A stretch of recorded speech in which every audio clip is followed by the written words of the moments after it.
Hey, I'm Kenneth Wajda. I'm a professional photographer here in Colorado. Welcome to another one of my weekly gear talks, my real experiences using cameras. And before we get started, these shows are very, very dependent on your support. So please, if you're able to, visit supportkenneth.com or hit the Patreon link, and anything you can do to contribute to the show will help me keep making more of these. So today's show is about the Bronica SQAi. This I picked up at a local thrift store of all places, and it's got a 80mm lens. So this is similar to the Hasselblad, except for it has an eye-level viewfinder instead of a waist-level viewfinder. And it also came with a chimney viewfinder, which I'm a big fan of Irving Penn, and if you've ever seen him working with a Rolleiflex, shooting in an outdoor studio he built out of a tent, he's using a Rolleiflex with a chimney finder. Well, Rolleiflex chimney finders are extremely expensive and rare. You don't see them come up much on the auction sites. This one came with the chimney finder, and so this is my Rolleiflex chimney finder. And a chimney finder just means there's a straight chimney that you just look straight down into, but it's a magnifier, so you're not looking at it at waist level, you're looking at it with your eye right up to it. Kind of like you are here, except for the viewfinder straight above. I like this. I've used this a lot with a waist level viewfinder. I find this to be very easy to use. I don't find it nearly to be as fiddly as the Hasselblad. I feel like it's well made. It's much more plastic. It feels a little bit lighter than the Hasselblad, but not as much. And it's definitely a little bulkier. Again, I probably don't need a camera that has removable film backs for as often as I change film when I'm shooting one of these. I'll just load one roll of HP5 in it and I'll shoot a portrait session with it. And when those 12 frames are up, I'm done. But this Bronica is what I use when I want to use an eye level finder, because I like sometimes to work like this. And I'm often on a tripod, and if I'm not, I'm working like this, and I feel like I can work without having everything backwards, and I'm not magnifying the view to focus. I can see focus. The Bronicas I have found, I've used this one, I've used the ETRS, I find they all have bright viewfinders. Sometimes you can find Rolleiflexes with great bright viewfinders, especially the later models, or if somebody replaced the old viewfinder, for now, ground glass, whatever it is.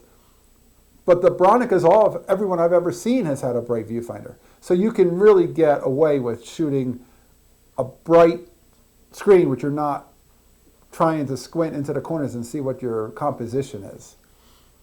It's got speeds only up to a 500th of a second because it still has a shutter in the lens.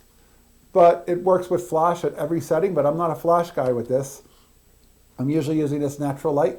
And in a daylight studio, I have a daylight studio with sun and silk and maybe a little bit of a modifier brought in, maybe a little bit of a chimera light added for a catch light. But most of the time I'm shooting this with available light because of that sun porch studio.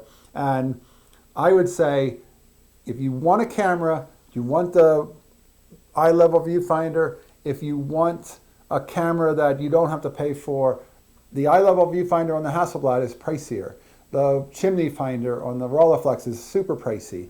If you want to find cameras, and this is good advice for 10 years ago especially, which is probably when I bought this, if you buy these aren't going for nearly as much as the Hasselblads, and these are the budget. These are the low budget Bronicas. These are the low budget 6x6. Back when I was working at the camera store in 1985, I remember somebody got a Bronica, and it was like they went to the moon to go get this camera that's so exotic and so expensive. And then they became very affordable. This was in a thrift store. So, do I like these? I do. Do I think they're a little bit more plastic than the Hasselblad? I do. Is the Hasselblad prettier? It is. Does this work very well? It does. And for that reason, if I want the eye level finder or the other chimney finder, and sometimes you can find them as a package where somebody bought all those accessories and they have all that stuff, you win.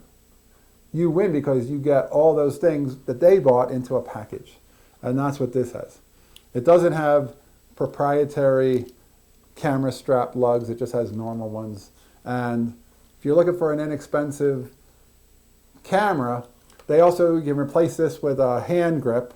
I'm not a big fan of those. I like holding a camera like this when I shoot, but some people like the hand grip, and that's good too. And then it has a winder built into the hand grip. But that's the Bronica SQAi. I would recommend them. Before the AI, they had the SQA, and I think before that they just had the SQ. I don't know, they probably made improvements slightly in every model. If you can get the AI, get it because it's the latest one. But I think if you find one that's well taken care of, these were the wedding photographers brand, along with the Mamiyas, so they could have seen hard use. Look for one in clean condition. If you find it at a thrift store, sometimes at a thrift store, I think I paid all of $200 for this. If you find this at a thrift store, sometimes you can negotiate a little bit because it's a high-end item and then I'm not really sure what it is. And you can say, well, it says $250, I'll give you $2. And they're like, yeah, okay. So there is some negotiating room with places that are not camera stores, even antique dealers. You can ask.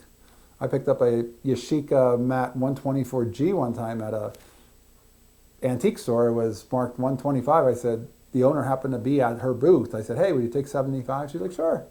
So it doesn't hurt to ask. Bronica SQAi, I do recommend it. It's a quality piece of gear. It won't set you back as far as the Hasselblad. And if you end up with a kit with a few lenses, you really score because you end up with more flexibility than trying to buy all those lenses later. All right, that's today's photography talk. If you're enjoying these, hit the subscribe button. If you can support in any way, please do. Hit the Patreon or go to supportkenneth.com. I'll be back next week. We'll talk more photography. As always, here's the good light.